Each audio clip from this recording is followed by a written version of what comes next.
I will let you in on a little secret this morning, maybe a few before the sermon's over. Preachers are constantly on the lookout for a great story to help us illustrate our points in sermons.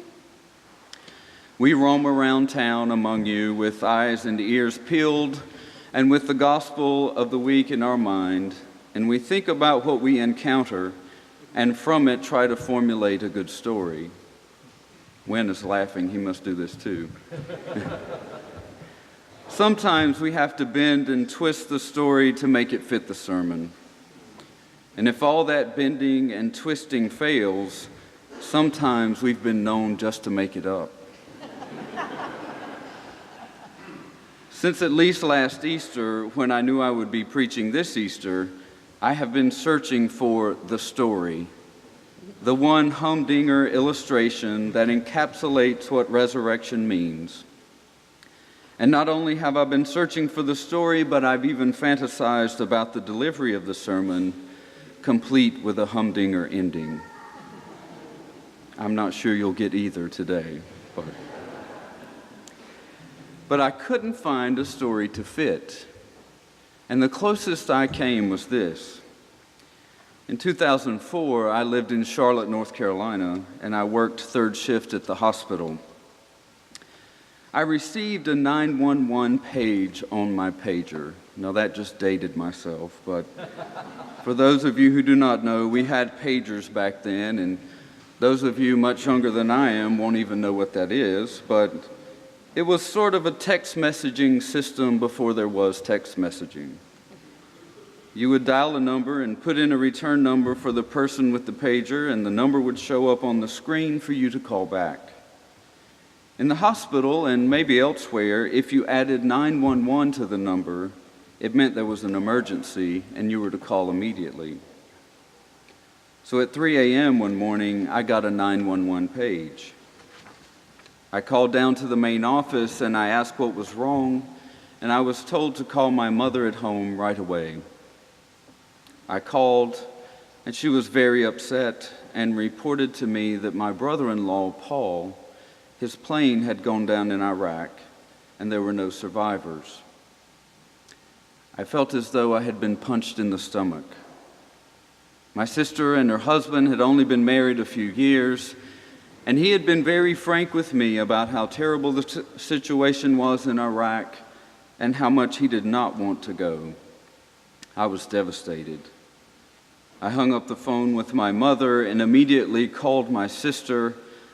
I could tell when she answered that she was crying and also stunned. We barely spoke. We just stayed on the phone with each other for a few minutes.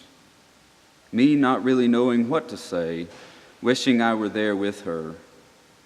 And finally I offered, "Mama and I will be out there on the first flight we can book." There was a long pause, and finally she said, "Why?" Almost feeling a little stung by her question, I answered, "Your husband has just died in a plane crash in Iraq. Why would we not come?" The reply came, "Paul is fine. His best friend was killed in a plane crash." It turned out that my sister's initial call to my mother had awakened her, and in her half-awake state, she misunderstood the details of the call. I was elated. The terror of the moment was immediately lifted as I felt the shadow of deep grief and death pass over our family. I, of course, was sad for the one who was lost, but I didn't know him. And the relief and joy that it was not Paul who had died far outweighed any other emotion that I felt. But the more I thought about this story, the more I realized it's a bad story to illustrate the resurrection. Firstly, no one had died, no one that I knew anyway. And secondly, there was no resurrection. There wasn't even a miraculous resuscitation. It was simply a trick of the emotion. I'll share another secret of preachers with you. This one is probably more of a confession. Sometimes we preachers get a story so good, we can't wait to share it, and we share it prematurely. A case in point is my next story, which I shared with you last fall, but in my defense, some of you needed a resurrection story on that particular Sunday. There was a church in Oklahoma who had a 15-year tradition of having 500 Easter lilies at the altar on Easter Sunday. 500 each year, sometimes in the shape of a cross. Some years banked up around the altar, some years just artistically strewn around. But every year, 500 lilies. And just as we do, the lilies were given in memory of someone. So each year, parishioners would pay $5 per lily to have the name of a loved one remembered in the worship bulletin that Sunday.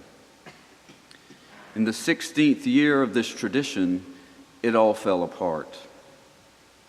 One of the elderly women of the church went up after the service and on her way to the altar said, "I'm going to the hospital to visit a friend, and I would like to take one of the lilies to the room. I know I can't tell which one I gave, but they're all alike. Any one of them will do." And without really getting an answer, she went up to the altar, stood before the 500 lilies, and picked out the one she would take. Suddenly she turned to those who still remained in the church and in a shocked voice said, "They're plastic."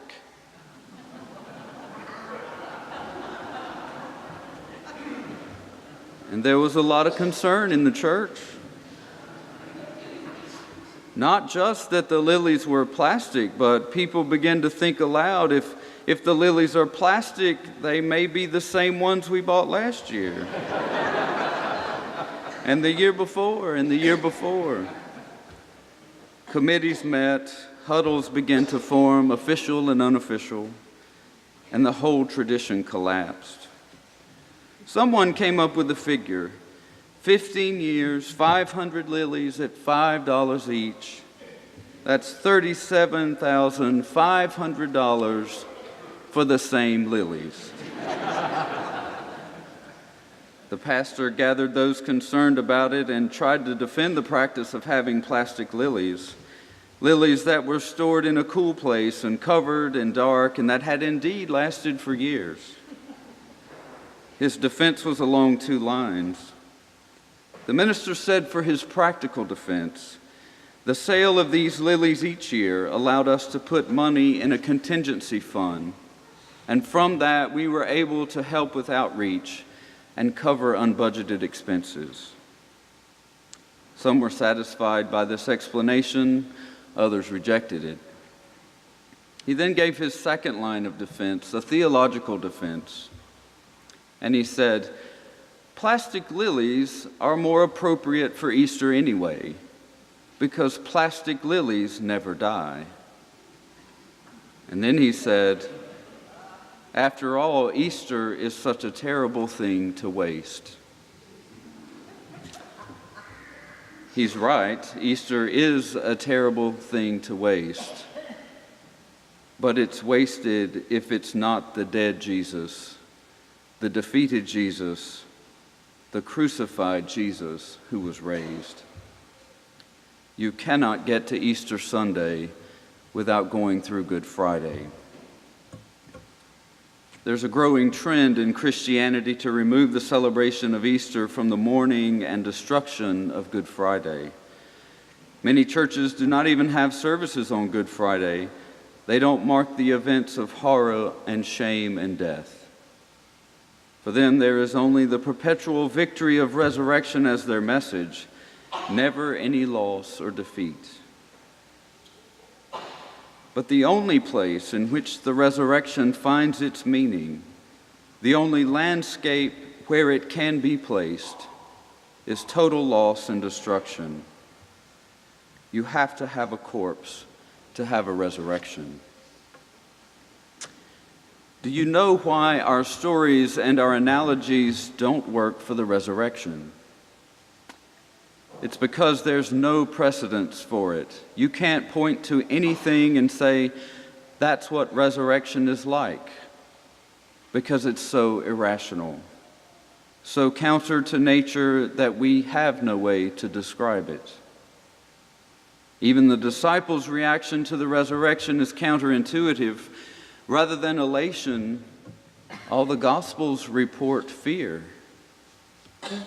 Mark says, "So they went out and fled from the tomb, for terror and amazement had seized them. And they said nothing to anyone, for they were afraid." Matthew says, "So they left the tomb quickly with fear and great joy." Luke says, "The disciples were startled and terrified, and they thought they were seeing a ghost." John tells us that Mary was so blinded by fear and grief, she didn't recognize him. She was so intent on finding a dead man's body that she didn't see the living Christ in front of her until he called her name.